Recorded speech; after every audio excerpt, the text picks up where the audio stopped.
Deering Acting Studio podcast, where we discuss the connection between life and acting.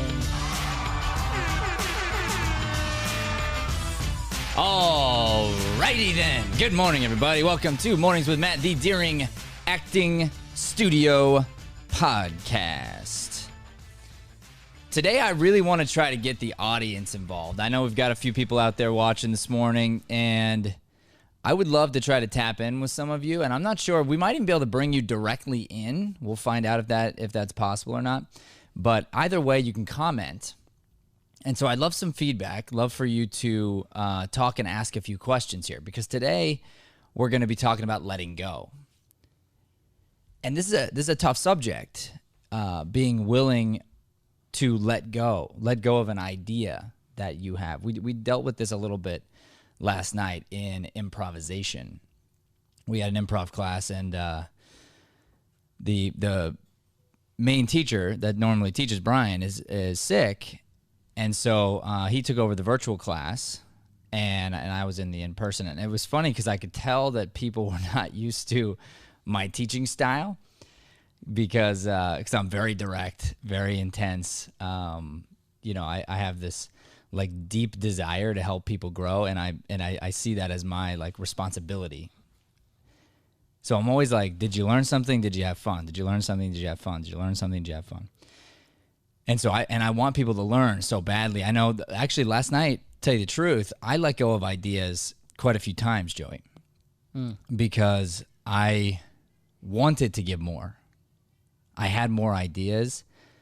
There was probably 3 or 4 times that I had like another speech in the queue that I was ready to give, and I just cut myself off. Because truthfully, we're there for 2 hours. Yeah. We're also there for fun. We're not just there to grind. We're not just there, to get refined, but also to have some fun. So we'd already done some of that, and I literally had to tell myself, like, I think you remember me saying this. I just said, like, all right, time for me to shut up. like literally, this part is over. It's time to go have some fun. And then we ended right at 10 o'clock, and I kind of gave one little speech there at the end, and then I was like, bro, I could have gone another half hour. I was like roaring. But the truth is, and here's the idea, is that weirdly people don't want that. Like, they don't want the extra time because they're there for 2 hours. They have lives. They've planned it. They want to grow at a certain, pace. And even like how much can you take in one day? Because we did a lot of work. We grinded quite a bit. And, it might have fallen on deaf ears anyway. So you have to respect that. So I had to let go of those ideas that I had. And I think the class was better for it, Yeah. And even like when I would get into the exercises, it's funny because not everybody has my crazy mindset of obsessive growth, because I love it. Like, I love it. We were just the other day, we were having this little meeting with our new marketing guy that was helping us with like analytics and all these things that I was working on that for 6 months by myself, all those numbers and stuff. And it's so hard when you don't know what you're doing. Yeah. Plus we had it all set up wrong. So I was trying to fix everything, go back and yada, yada. And this guy navigates it so well. And he was showing us around, and to anyone else, it would be super boring because it's like, these are little tiny areas of improvement. And by the way, big shout out to Robert and Constant Contact. Robert, Yeah. You waiting on the sound effect? There we go. My headset just said low battery. Oh. Please recharge headset. So I lost all of my sound for a second, and I didn't know if it was you or me or whatever. So I might need to switch headsets here in a second, Joey. Gotcha. But Robert, man, over at Constant Contact, dude's killing it, man. If you own a business and you're looking to next level your marketing, highly recommend Robert and his team over at Constant Contact. They're doing a great job. But anyway, so I'm sitting there and I'm watching Robert do his thing, and I'm like infatuated with it. And I'm sitting next to you, Joey, and I realized that within a few seconds, Joey is literally underneath the desk cuddling with the dog. Now you had been grinding all day. You had been doing video work with Robert. Like, I'm not, like, definitely you're not a slacker in any way, shape, or form. But you also weren't obsessively excited the way that I was about these little tiny, like, incremental improvements. But I could see something super tiny and go, oh, this could be huge. Oh, that could be huge. Oh, how does that work? And I was just, like, sincerely curious. I wanted to know. So anyway, the point is not everybody shares my obsession with that kind of stuff, right? Because when we're in the middle of that, class last night, and I could tell you were a little tense, like a tiny bit. There was like one other person was a little tense, and just meaning like, hey, this was like a grind, and I'm having to deal with this new information. And for me, that was like the most fun part. Like, that was the best part of class. But I knew I had to give a cookie, like we had to like perform and have some fun and relax. So what's the point here? What's this idea of giving up your ideas? Well, if you come into a business meeting, you come into a date with your spouse or your boyfriend, girlfriend, if you're coming into any sort of meeting of two people, you're each going to have an idea of how you think it's going to go. Like, you have a pre-script in your mind. The goal is to prepare, to be thoughtful, and then to let go of your idea and allow best idea to rise to the surface. And that's what we worked on last night, was how do you deal with the best idea? How do you get to the best idea and then support that thing? And the only way to do it is to walk into your scene, walk into the stage, walk into the room with the intention of listening. I have the intention to listen, the intention to serve, the intention to be a support system for you, and to just help like figure out what's going on and say something. We did this exercise. For those of you who were there, you'll remember this. Nick Malata was in the class. He's one of our chaos comedy superstars. And he was mentioning that he learned about letting go, but he was still a little bit worried about it. He's like, I don't know. I just don't know how to go out there, and not have an idea. So I did this thing where I put Nick out there in the middle of the room and I had him close his eyes. And Joey, I had you and somebody else go up on the stage and sit next to each other. And I told you to just be fishing. Yeah. So you're just doing some space work, fishing. He's got his eyes closed. He has no idea what's going on. And then after a while, I tell him to relax. And when he opens his eyes, just listen and try to support. So he opens his eyes. He kind of approached you, and then he said a line which framed the scene. We got relationship, we got location, and we got a laugh within, it was probably 6 seconds of him opening his eyes. Yeah. Which is crazy. I mean, to think about that sort of speed.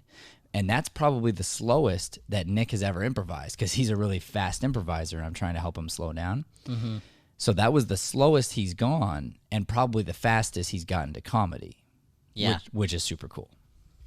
Yeah, it's neat, that whole idea of going out without an idea, and then you relax, like you said, listen, and you'd be surprised what comes from that.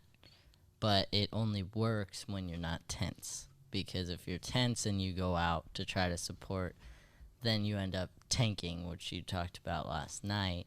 And it's not on purpose, but you're just like, because you're so in your head when you go out to try to help, you end up not hearing the things that the other players are saying or giving you physically, or even like we played a game where you had to step out to talk and it was like a soft focus thing.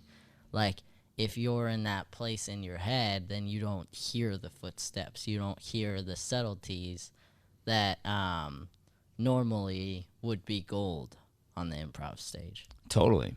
And going back to another one of our students, Dakota, some of you know Dakota, he stepped forward and he was delivering part of one of those stories, and somebody else stepped forward, and to his credit, he stopped talking. But it was you could see physically how difficult it was for him to not say anything. He was like, you know, he wanted to get his idea out so bad.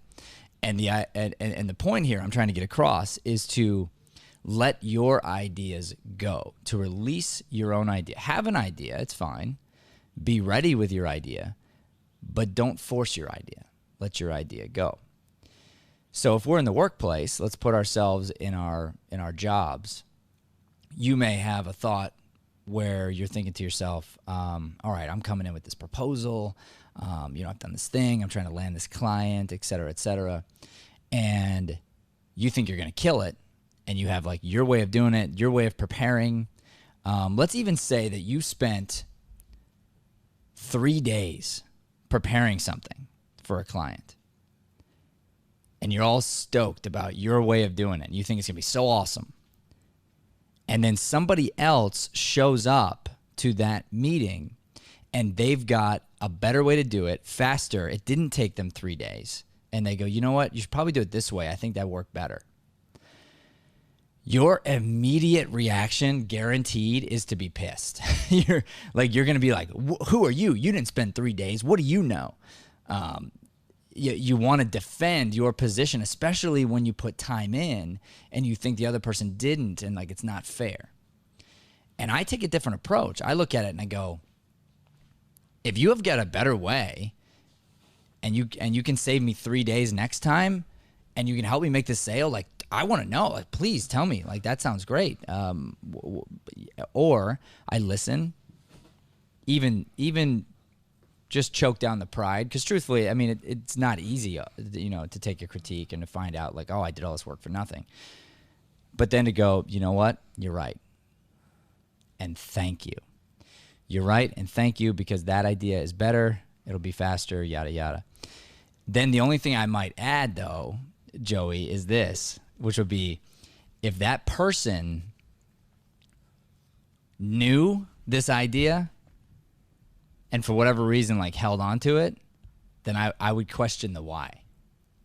I'd be like, you knew a better way. I spent 3 days doing this thing, and then we show up to the meeting and now you bring up the better way. So I wouldn't be mad that they have a better way. I would be mad maybe for why didn't they tell me? Sure. But that's only maybe. Yeah. Why would it be a good idea not to tell me if you had a better way of doing it? Well, you're assuming, sometimes you can assume the best, because say you spent 3 days on it, right? Well, at the beginning of those 3 days, you probably were super excited, top of the world, like ready, determined to figure it out. Mm-hmm. So if you're more of a quiet person, right, and you don't know full proof if it's going to work or not, but you do have this little idea, you could do some research while the other person's doing research on their idea, and you could probably honestly agree that you think their way is better or will be better, but, oh, this did pop in my head, so I'm just going to look. That could be one circumstance. What about this scenario? We'll put it into our world. Cool. What if I was to assign you a video, Mm-hmm. and I was going to add a task of some sort? Let's say it's I don't know, something you know a lot of this stuff now, but let's pretend you didn't know it. Let's say it's color correcting. Sure. Or green screening, or adding captions or something. Mm-hmm. And I tell you, hey, get this done. You've got 3 days to do it. But I know that there's a way to get it done in 1 hour. And I know how to do it. What would be a good why for me to not tell you that? Learn. Yeah. That's pretty much all I could think of, No, for sure. So learning's part of it. Yeah. What else? Um, I don't really have anything besides that. Okay, so 'Cause, there like, the only thing that comes to my head is like, oh, that's kind of rude. You wouldn't exactly. Yeah. No, exactly, and that was my point from earlier. Like, I'm gonna be upset if you held on to information Yeah. and didn't tell me. That was what I was saying. Unless there's a good why. Mm-hmm. So what I would do is I would question your why. If your why is strong, I'm all about it. If your why is not strong, then I'm not. Sure. So in my opinion, a good why in this particular case would be if I was to tell you, I did know about this other way. I wanted you to figure it out or get close to figuring it out, because going through the process of you figuring this out, you're going to become a better editor. I knew that. So I could have given you the shortcut, but by you having to do the work and struggle through the process of doing it this other way, I knew you were going to get stronger in the long run. Therefore, I didn't give you the shortcut. And I'd be like, what the heck, Matt? I wanted it done. Exactly. Another good why would be if I legitimately knew this way of doing it, but there was something in my gut telling me that I still think there's a way we can get it done in half hour. And I don't know what it is, but there's something inside me that says, I just feel like there's a shortcut I don't know about. If I tell you my way, the answer that I know, you may not look at the whole picture. Sure. You may only look at it through my lens, and now it's like, okay, you're going to limit yourself to just this idea, and you're going to approach the problem from there instead of approaching the problem from a holistic point of view, from scratch, not knowing anything. And then I would, in that case, my why is to be open, is to be wrong, is to hope that you find a way that beats my idea. That's literally my goal.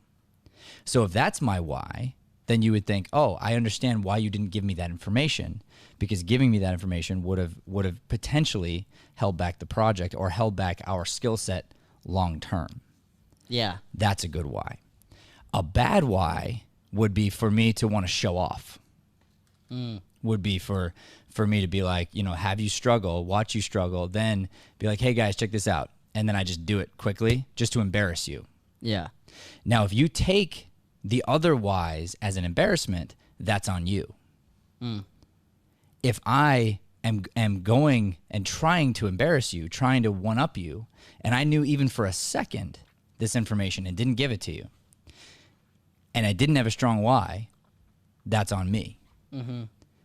Then for you, the power move in this scenario is, if I were looking to embarrass you, just don't be embarrassed. Yeah. Just literally, just go, oh wow, that's a much easier way. I wish I would have known that. It'd been nice to know it. And then I'd be like, yeah, da da da, and you're like, cool, like thank you, that's awesome. I'll do that from now on. And now everyone, like, there isn't that attack because you didn't let it in. You didn't allow yourself to be attacked. You made the choice. Yeah. Dang, that's tough. Like, here's the thing. Like, you talk about this stuff all the time, and I'm like, cool, makes sense. Cool. And then I'm just like, but there's no way I execute on this like day after day. I'm sorry. It's so weird because and I'm sure probably people that listen to this show understand that as well a little bit, And there's certain things that that we talk about that you'll probably be better at than other things. Like for me, I'm pretty good most of the time at loving somebody else, forgiving somebody else, like not holding on to things too much, right? But when it comes to like being emotional, like I am way on the other side where like that's a daily like thing that just kind of gets to me is my emotions and where I'm at with that. So yeah, it's just funny because it's like so profound, and yet at the same time I'm like, well, cool, but I'm probably still going to struggle with that thing. So how do you think, do you think it's possible we can get to the other side of it? Oh, 100%. You could get to the other side of anything. Do you think it's possible we could get to the other side of it right now? You know what? I could let you try. I mean, it's not me, it's Yeah. you. Yeah, I mean, it wouldn't be me at all. I mean, it's kind of you. You're like the guy. I'm the guide, but here's the thing: the guide can't do anything if the person doesn't want to move. Oh, sure. You know, I can't help somebody quit smoking if they don't want to quit smoking. Yeah. You know, that's just the No, way it that's is. fair. I get that. Cool. I mean, we can try it. Yeah, it's tough because like, on the one hand I'm like, yeah, you get rid of anything, and on the other hand I'm like, yeah, but I'm emotional. But yeah, I mean, I don't like reacting from that place because, like, we talked about it yesterday I think it was, but then oftentimes the negative gets stated before the positive, so then if you're in that emotional place or react from emotion like that, then you don't hear the positive and it becomes a negative experience. And a lot of people, because I work here, so I'm very blessed in that way, but a lot of people, like, if I went anywhere else, don't know how to frame things. Mm-hmm. So it's much worse out there. You know what I'm saying? Sure. But even here it's hard. I mean, it's probably harder here in some ways because, yeah, other people don't know how to frame, but I think there's very few people on the planet that are more honest and straightforward than I am. Sure, that's true. In your face, right now, you're going to hear about it. If I feel a certain way, we're going to talk about it. And I'll admit that I'm wrong, 100%. And half the time, the fights become just because somebody won't, like, give in a position at all or be open. Because if we can be both open, then we can get to the place where I'm wrong. Cool. Yeah. But if you're close to even hearing the other side, that's where we get ourselves stuck. Sure. You know, and you can say it.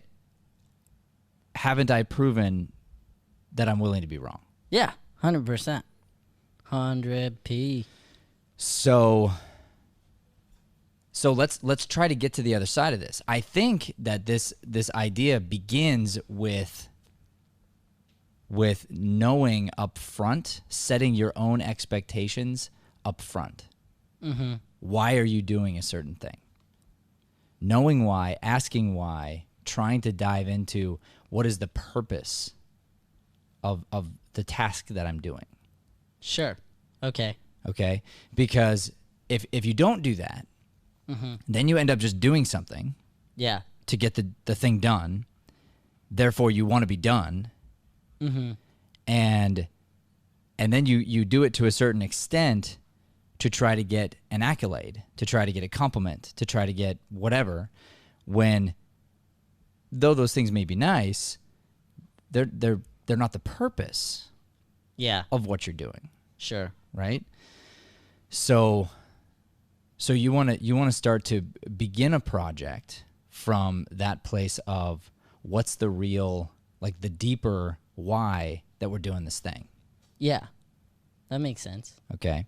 So then if that's the case, you don't even push a project so far as to try to be done. You don't push a project so far as to try to get me to say, yeah, that's great, like, it's perfect, or it's awesome, you know, because that'll happen. It happens all the time. I tell you, dude, that was amazing. Mm-hmm. But that shouldn't be your why. It shouldn't be what you're aiming for necessarily. You should be aiming for not repeating the same mistakes, not doing something that you think you can already predict is something I'm going to mention, you know? Sure. So, like, if you're like, you know what, he's not going to like the sound here, and I agree, it's probably, like, that could be better, you might as well fix it before you show me.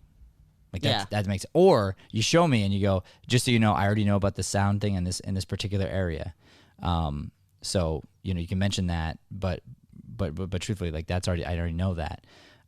So that will be fixed. Let me know if you see anything else. And then you could state your why to me. Yeah. So what would be a good why for you coming to me ahead of time and showing me something that you know is incomplete, that you know is not good enough and up to standard? Okay, there's a couple reasons. Number one, you want to show me early because you're thinking there's going to be 4 or 5 other fixes probably, and maybe, depending on your process, if sound is the last thing that you do, it makes sense to do sound or music last or something, you might say, hey, here's my why. I want to get this now so I can lock the picture part, and then I'll come back and fix the sound. So for this, just look at the picture and tell me about like if you like the cuts, and then I'll go back and I'll match the audio, match the music, etc. Yeah. Another great why would be hey, I know this isn't up to standard. I know that. And you might even here's a reverse, right? You might show me and already know 10 things you want to fix. Yeah. Or let's say 3. You know 3 major things you want to fix. Mm-hmm. And you don't tell me that information before I watch it. What is a good why for that? Well, maybe you want in reverse, you want me to see it without that lens of like what's already wrong. Yeah. To A, see if I catch it, B, see if I find something else that's either more glaring, and then maybe I find 3 things and I only mention one of the 3 things you knew about, and now you've got 5 things that you get to go back in and fix. Yeah. And then that becomes a bonus. Another reason to show it to me early when you know for a fact it's not up to standard would be, hey, I know this is not up to standard. This is where I'm at right now. But I also know that you're leaving town tomorrow for 2 days. Yeah. I'd really like your eyeballs on this before you leave so that hopefully I can get it finished at the quality that we expect. Boom. Like that's, again, like, of course, like a great reason to show me. A not good reason to show me early is just like, oh, I want to be done with this. Oh, I like you're not willing to put in the work to fix the things you know should already be fixed. Another bad reason to not tell me ahead of time what's wrong would be like, oh, well, if he doesn't notice it, then I won't have to fix it. Sure. Right? Yeah. And I mean, I'm just using you as an example, the you No, and me. I get that. But this would help everybody in every workplace to understand. Yeah. There's always a good why for doing things and a bad why for doing things. And so if your why is correct, you won't be hurt. Yeah. Sure. No, for me, it's that totally makes sense. I definitely focus on trying to finish things because there's so much to get to at the editing computer. So it's like I prefer to have a list and then go down it and then make the video and then check it off and go to the next one. I don't like sitting in the stew of like going back and forth on something, especially if it's like a 1 minute or a 30-second video, because I'm like, there's so much more we could be putting out or doing. And so, yeah, I do get myself caught up in that place sometimes, and that totally makes sense. Well, and then, okay, so then let's go back to our why. Mm-hmm. So we talked about this yesterday.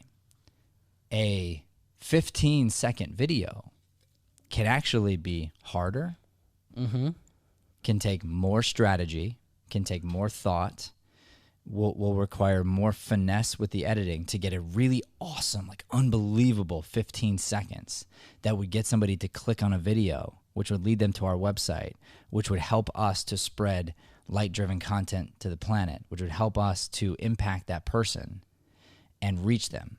If someone needs our product and they don't find us, right?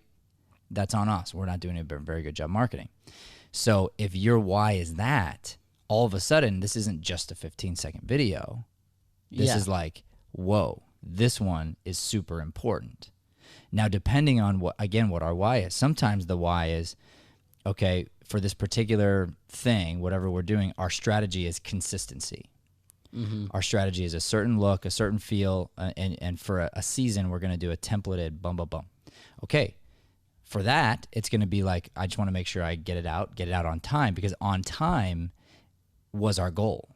Yeah. Because for that purpose, we're looking for the consistency. So now you're not beating yourself up. You're just trying to make sure, hey, at 11 o'clock, got to make sure this goes out. 11 o'clock, got to make sure this goes out. Yeah, for sure.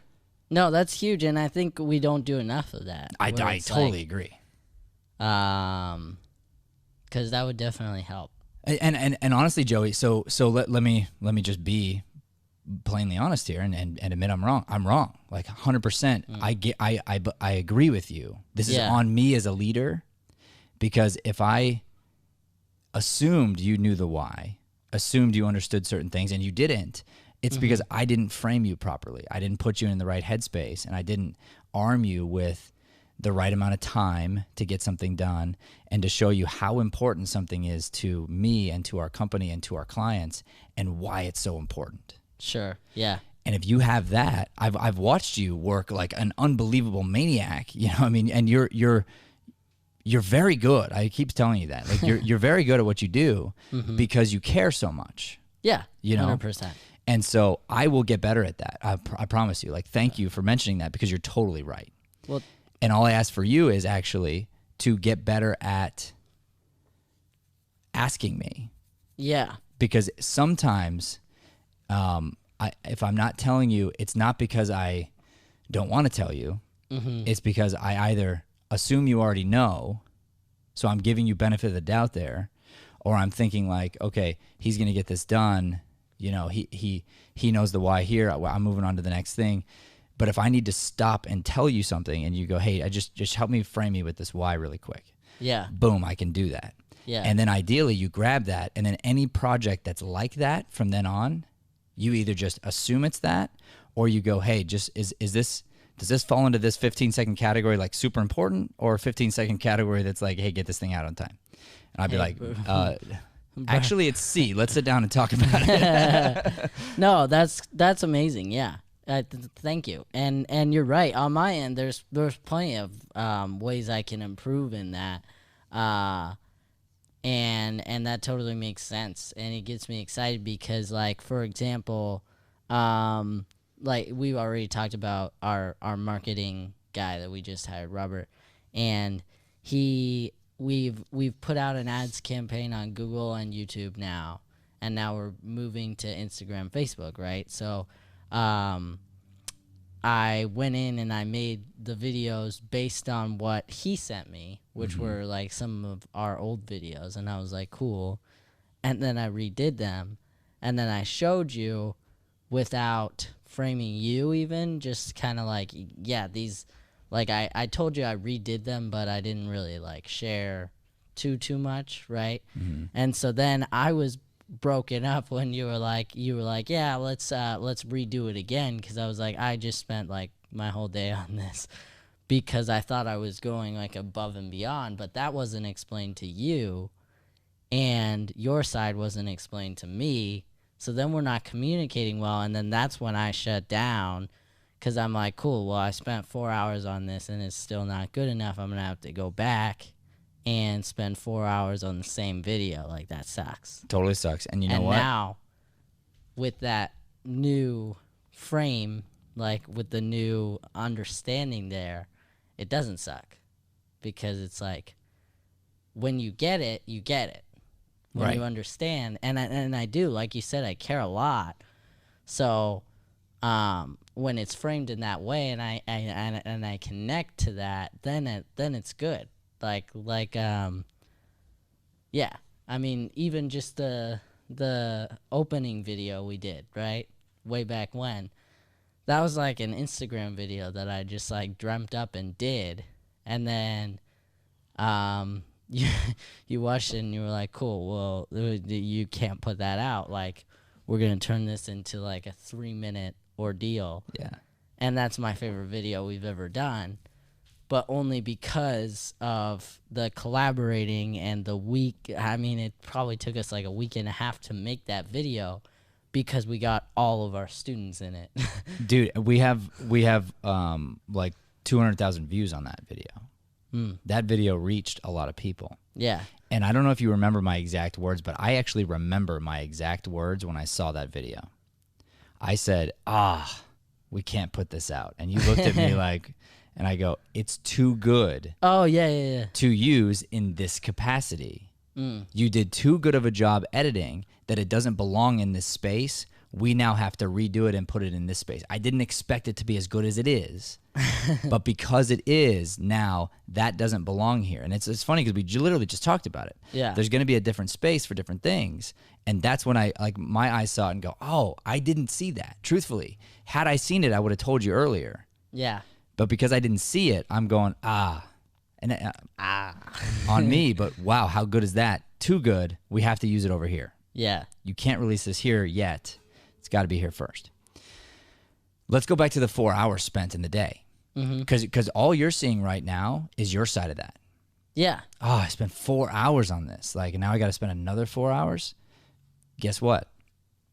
My viewpoint, I'm paying this guy. He spent 4 hours, wasted time. It should have been done this other way. So I'm not coming down on you.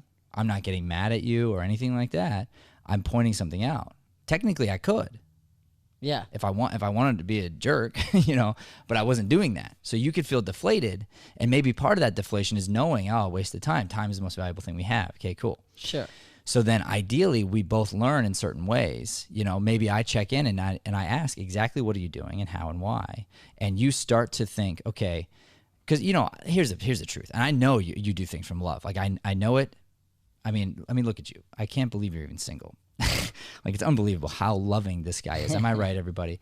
Look at how beautiful this man is. What color are your braces? Red. Cardinals. Gorgeous. Just gorgeous. They match my eyes this morning, I think.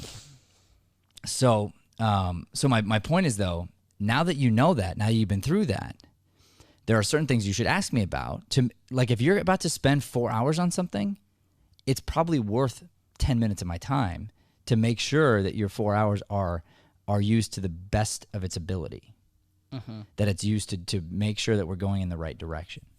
I understand why you don't come to me sometimes, because this morning I even text you guys, but I text my wife specifically, and I just said, "Oh, here's a picture of what's in my head," and you saw the whiteboard. Yeah. I mean, I think there's probably over 100 items. Yeah, there's a lot of stuff up there. There's a lot of stuff. And the thing is, people don't realize it. You don't even realize it. How many things are floating in my head that I am responsible for at the end of the day? Yeah. And if it doesn't get done, like, I feel the weight of it. So I like to sometimes put it out on the board, write it down, fill it into on my to-do list. Like, there's so many ways I can do it. And I have to get better, but we're catching up in some ways. But that's why the systems are going to be put in place, because I want to make sure that I'm spending more time in a different quadrant. But I put all this out there, and you see it, and you know it to a certain extent. So therefore, you sometimes don't want to add another thing onto that list. 100p, yeah. You don't want to weigh me down. Yeah. So this is the question you should ask yourself. How much time am I about to dedicate to X project? How certain am I that I know exactly the way it should be done, or for what? How certain am I that I know the why behind this project? And if I'm going to spend, for me, if a client was going to hire me, and they're gonna pay me for 8 hours of my time, yeah, I mean, I'm going to for sure clarify, re-clarify, make sure that 100% I know their why. I know exactly what they're hoping. I know what they want delivered and what their expectation is. And I have to get that and be very clear with it. Once I'm clear with that, then I go, cool. I know exactly what they want. I know exactly what they expect. Now I'm going to beat their expectations. I'm going to do it faster than what they thought it was going to get done. If they're paying me for 8 hours, I'm going to get it done in 7.5. And I'm going to, and they think it's going to be this good, it's going to be this good. Then I'm going to turn around and go, here you go. Yeah. And they go, whoa, like, that's better than I thought. And I'm like, because though. But if I didn't clarify, and I sort of came in, I'm like, yeah, got it, and I do what I think I'm gonna, might be right. And by the way, I've done it so many times. Yeah. Then I come and I go to deliver, but I'm a little bit fearful, because I look back and I'm like, I just spent 8 hours on this. I hope this is what they expected. I hope it's what they wanted. And then when it's not, it's like, ugh. And that's where that negative feeling comes from. Yeah. Makes sense. But now guess what? If I've stated an expectation for you, or they've stated an expectation for me, and I met that expectation and beat that expectation, but now they want more, that's on them. That's not on me. Yeah. And that's a celebration. That's like the video that you showed me that ended up being the 3-minute video. We had an expectation. I knew exactly what I wanted, why I wanted it. You knew what I wanted, why I wanted it. You beat my expectations. Therefore, it's like, oh, now I want more because of how good it is. That feels better. Yeah. Shebang. Deep stuff, bro. We got better today. What's that? We got better today. Did we? Facts. Yeah. Good. You know, it's funny. I was actually thinking about the idea of getting better, and I was thinking about my old routines because I started waking up. By the way, I did. By the way, yeah, I started waking up early in the morning. Because I admitted my faults that I hadn't been doing that and trying and not consistent, and now I'm back to loving it. Like I just can't live without it again. Now I can live without it, and somebody corrected me and blah blah blah. But anyway, I'm up to early again, and so. But I was thinking about my routines, and I was realizing that there were certain things that I knew I was doing to set myself up for success. Okay. And one of my old routines that I really thought was like, dude, this is so great.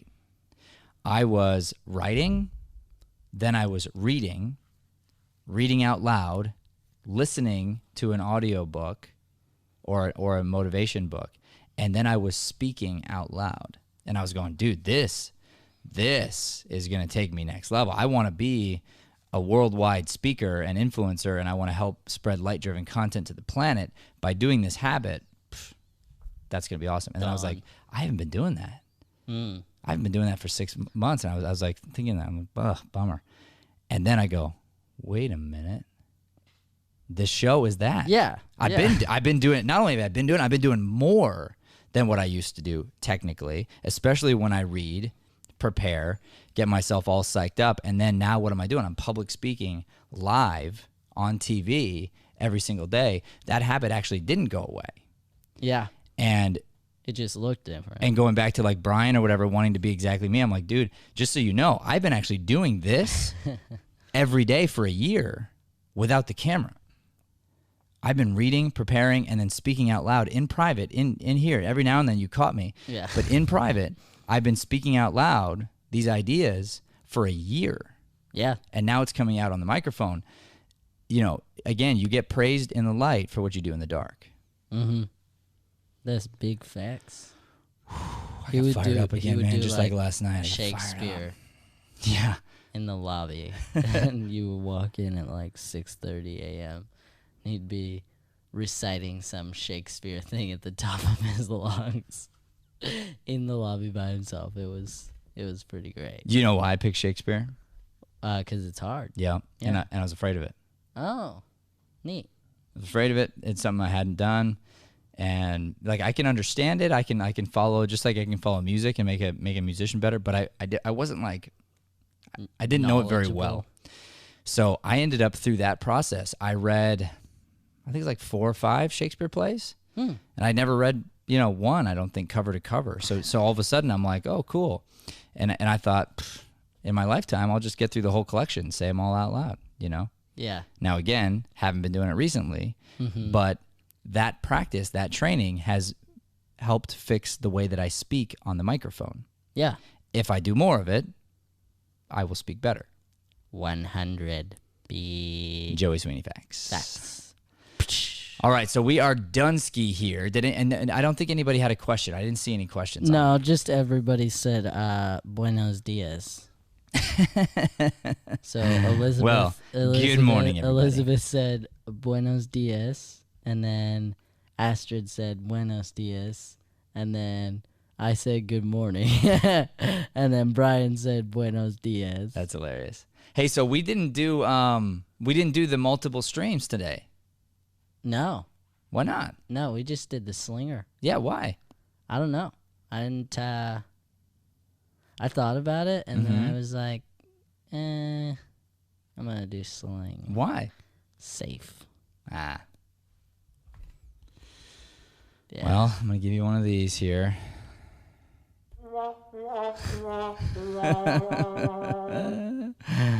Dang. Well, That's cold. tomorrow let's do it. Okay. Tomorrow let's do it. Cool. Because here's the thing. We want to spread light-driven content to the planet. We're going to need multiple streams, bro. Yeah. And we're going to want to get good at it. We're going to want to do it daily. So if we had some fails yesterday, all I expect is today we get better. Yeah. But I don't want to backslide, ideally.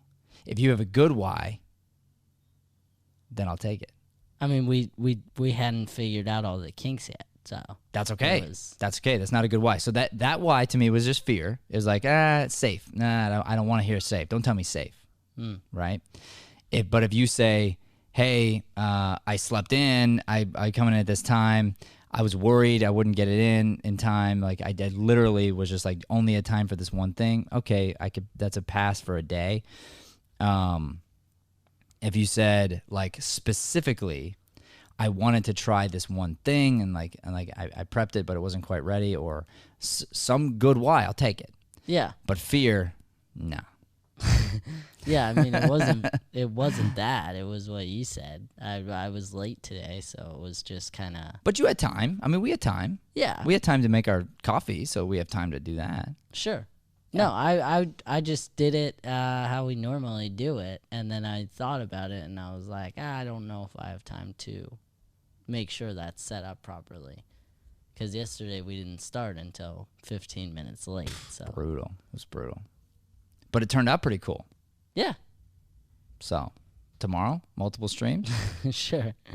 For sure. Are we committing to it right here live on TV? Yeah. Yeah. All right, ladies and gentlemen, we're going to be streaming tomorrow live from multiple streams, at least Facebook and YouTube, probably more. We're going to try to get on 4 streams tomorrow simultaneously, Joey Sweeney. Cool. He's like, you suck, bro. Yeah. Ladies and gentlemen, thank you so much for watching. This has been Mornings with Matt, the Deering Acting Studio podcast. Please do not forget to like, subscribe, share, comment, and help us spread this light-driven content to the planet. Thank you, and God bless. Thanks for listening to Mornings with Matt. Please like, subscribe, and follow us at Deering Acting Studio to keep up with the latest content. For more information on classes, private lessons, or professional development coaching, visit www.deeringstudio.com. Have a Deering day, everyone. Have a champy day, everyone.